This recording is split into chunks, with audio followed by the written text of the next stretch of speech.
تو اسے چاند کہہ دیتے ہیں. اللہ نے محبوب کو چاند نہیں کہا, سورج کہا. اس لیے چاند نہیں کہا, اگر آپ غور کریں گے چاند کی یہ جو روشنی ہے یہ چاند کی اپنی روشنی نہیں ہے.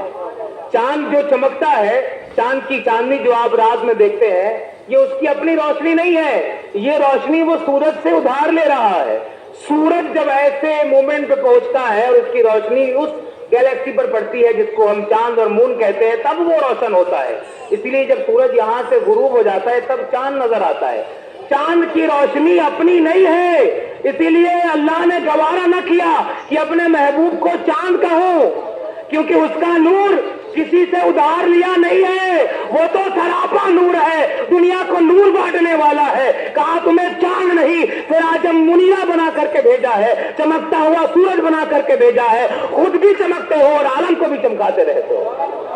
جب سورج اس کائنات میں بکھیرتے وقت یہ نہیں دیکھتا ہے, اللہ یہ نہیں کہتا سورج سے کہ روشنی صرف مسلمانوں کے گھر میں دینا, اللہ یہ نہیں کہتا کہ روشنی صرف تقوی والوں کے گھر میں ڈالنا, اللہ یہ نہیں کہتا کہ صرف مسلمانوں کے ملک میں روشنی ڈالنا. کہا نہیں, سورج کے اندر سخاوت ایسی ہوتی ہے کہ جب وہ کائنات میں اپنی روشنی بکھیرتا ہے تو گورا کالا نہیں دیکھتا, قبیلہ نہیں دیکھتا, دیش نہیں دیکھتا, ملک نہیں دیکھتا, امیر غریب نہیں دیکھتا, مذہب نہیں دیکھتا. اسی طرح تمہارے رسول کا فیض اتنا عام ہے, جب وہ روئے زمین پر آئے تو ان کا فیض ایسا عام ہوا کہ اس نے مذہب نہیں دیکھا, اس نے گورا کالا نہیں دیکھا, اس نے کسی کا دھرم نہیں دیکھا, اس نے عورت اور مرد نہیں دیکھا, کسی صنف کو نہیں دیکھا, بلکہ ساری دنیا کو یکلخت مصطفیٰ کا فیض ملتا رہا, اور آج بھی ملتا ہے اور قیامت تک ملتا رہے گا.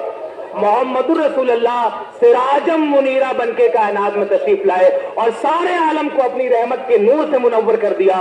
اور آج بھی جو کچھ آپ اخلاق کی قدریں دیکھ رہے ہیں, جو موریلٹی دیکھ رہے ہیں, جو مورل ویلیوز دیکھ رہے ہیں, وہ اسی محمد رسول اللہ کی آمد کا صدقہ ہے. اور حضور کو آئے تو زمانہ ہو گیا. آج بھی آپ دیکھیے, جب بھی ہم یہاں بیٹھ کر محمد رسول اللہ کا تذکرہ کر رہے ہیں, ان کی یادیں منا رہے ہیں, حضور کی نگاہیں مدینے سے ہمیں دیکھ رہی ہیں. ہمارا یہ عقیدہ ہے محمد رسول اللہ, ہم یہاں ان کی نعت پڑھتے ہیں, ہم یہاں سے پکارے وہاں وہ سنے, کانے لالے کرامت پہ لاکھوں سلام. تم جہاں سے بھی ان کو پکارتے ہو وہ رسول سننے والا ہے. اللہ نے ایسا رسول تمہارے درمیان نبوت فرمایا ہے. جتنے نبی آئے ایک خاص زمانے کے لیے آئے, خاص پرٹیکولر وقت کے لیے آئے, کسی خاص شہر کے لیے آئے, کسی خاص زمانے کے لیے آئے. لیکن جب محمد الرسول اللہ کو اللہ نے بھیجا, قل یا ایھا الناس انی رسول اللہ الیکم جمیعا, میں کسی ایک شہر والوں کی طرف نہیں آیا, میں کسی ایک قبیلے کی طرف نہیں آیا. محمد رسول اللہ آپ لوگوں سے کہے میں ساری کائنات کے لیے رسول بنا کر کے بھیجا گیا ہوں, ساری کائنات کے لیے, کسی ایک شہر والوں کے لیے نہیں, پوری کائنات کے لیے اللہ نے ان کو رسول بنا کر کے بھیجا ہے. اب قیامت تک جو بھی پیدا ہوگا, جو ہو چکا ہے اور جو ہوگا, وہ مانے یا نہ مانے, سب محمد رسول اللہ کی رسالت سے حصہ پانے والے ہیں اور انہی کی رسالت کے زیر سائے اپنی زندگی بسر کرنے والے ہیں. اللہ نے وہ رسول ہمارے درمیان مبعوث فرمایا ہے جو تمام عالمین کی طرف اور ساری کائنات کی طرف رسول بنا کر کے بھیجا گیا ہے. وہ رحمت والا رسول, اس کی رحمت کا صدقہ ایسا ہے. اللہ کہہ رہا ہے وما ارسلناک الا رحمۃ للعالمین, اے رسول ہم نے آپ کو نہیں بھیجا مگر ساری جہان کے لیے رحمت بنا کر کے.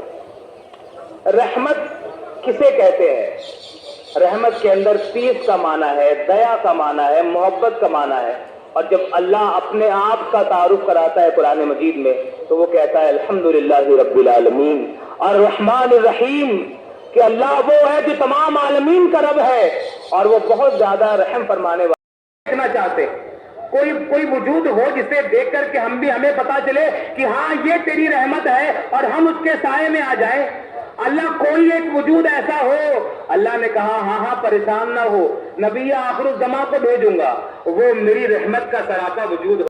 کوئی بھی اگر اپنے رب کی رحمت کو دیکھنا چاہتا ہے مصطفیٰ کے در پہ آ جائے. زمانے میں کوئی بھی اگر رب کی رحمت سے حصہ پانا چاہتا ہے محمد عربی کے در پر آ جائے. اور یاد رکھیے قرآن کی آیت آج بھی پکار کر کہہ رہی ہے وَإِذْ ظَلَمُوا أَنفُسَهُمْ جَاءُوكَ. آج لوگ کہتے ہیں کہ رسول کے در پہ کیوں جا رہے ہو, وہاں کیا ملے گا؟ ارے ہم کیوں جائیں گے, اللہ بھیج رہا ہے. اللہ کہہ رہا ہے قرآن میں، لوگوں میرے بندوں اگر تم اپنی جانوں پر ظلم کر بیٹھو، اگر گناہ کر بیٹھو اور پھر احساس ہو ندامت کا اور یہ ہو کہ مجھے توبہ کرنا ہے، اللہ کہہ رہا ہے وَإِذْ ظَلَمُوا أَنفُسَهُمْ جَاءُوكَ، گناہ کر بیٹھو، اچھا گناہ کر لیا تھا، کہیں سے بھی اللہ کی توبہ کرتے، اس سے مغفرت طلب کرتے، وہ معاف کر دیتا۔ اللہ کہہ رہے نہیں، ایسے گناہ معاف نہیں ہوگا۔ اللہ کہہ رہے جَاءُوكَ، اے رسول گناہ کر لے تو آپ کے در پہ آئے۔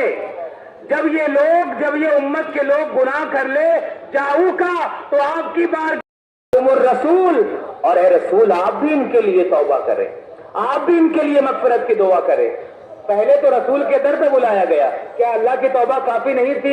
اللہ نے سمجھا دیا روئے زمین پر جس کو بھی مجھ سے مغفرت چاہیے، رحمت چاہیے، جو کچھ بھی چاہیے وہ اسی در سے ملے گا، بغیر مصطفیٰ کے نہ کسی کو دین ملے گا، نہ مغفرت ملے گی، نہ شریعت ملے گی، کچھ نہیں ملے گا۔ جس کو قیامت تک جو ملے گا مصطفیٰ کے صدقے میں ملے گا اور اسی در سے ملے گا۔